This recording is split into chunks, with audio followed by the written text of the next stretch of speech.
Fala galera, eu sou o Daniel e esse é mais um vídeo do canal Qual é a História. O mês de agosto de 2020 marcou 75 anos do fim da Segunda Guerra Mundial.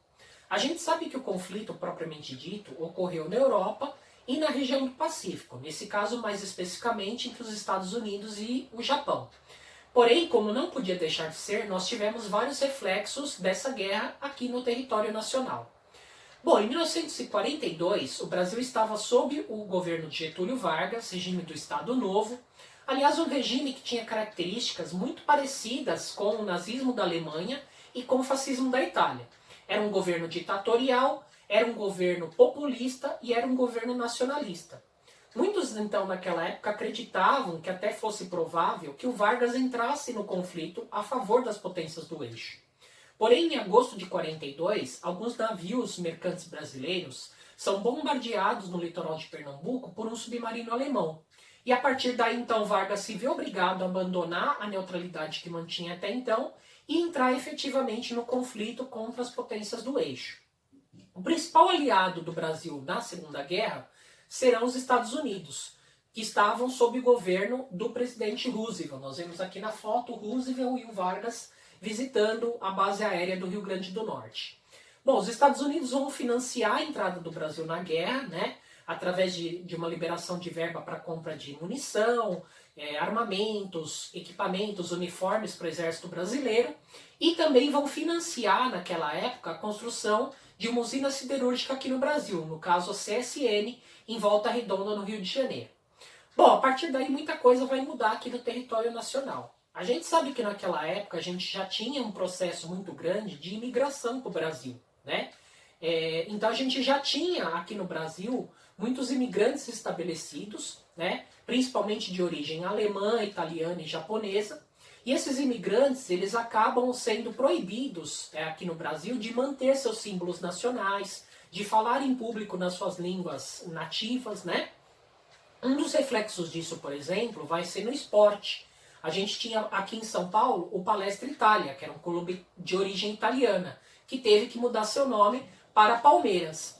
O Palestra Itália de Minas Gerais acontece o mesmo, mudando o seu nome para Cruzeiro. O Sport Germania, aqui de São Paulo, por exemplo, também tem que mudar seu nome, surgindo aí o Sport Pinheiros, que existe até hoje, né? Outra coisa que pouca gente conhece e foi pouco divulgado, foi divulgado mais recentemente, foi que no Brasil nós tivemos campos de concentração. Só que eram campos de concentração bastante diferentes daqueles campos de concentração da Alemanha que a gente conhece, por exemplo, né?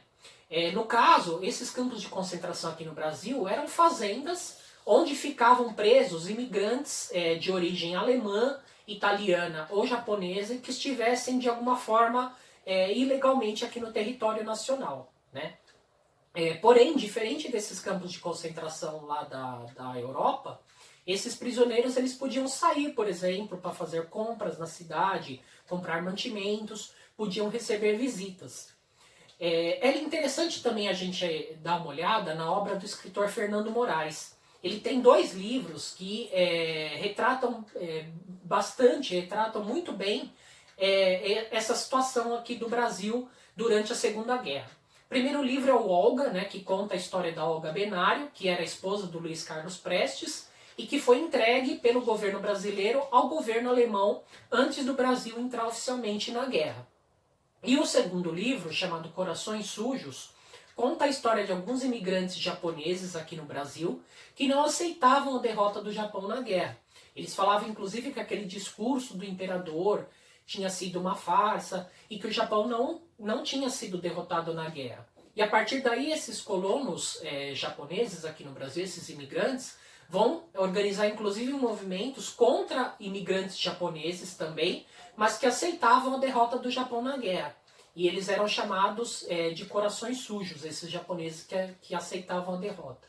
Então é bastante interessante a gente analisar essa obra e perceber esses reflexos que a gente teve aqui no Brasil com a entrada do país na Segunda Guerra Mundial. Tá legal? Bom, gente, espero que vocês tenham gostado. Curtam aí o vídeo, assinem o canal e a gente se vê no próximo vídeo do Qual é a História. Até lá!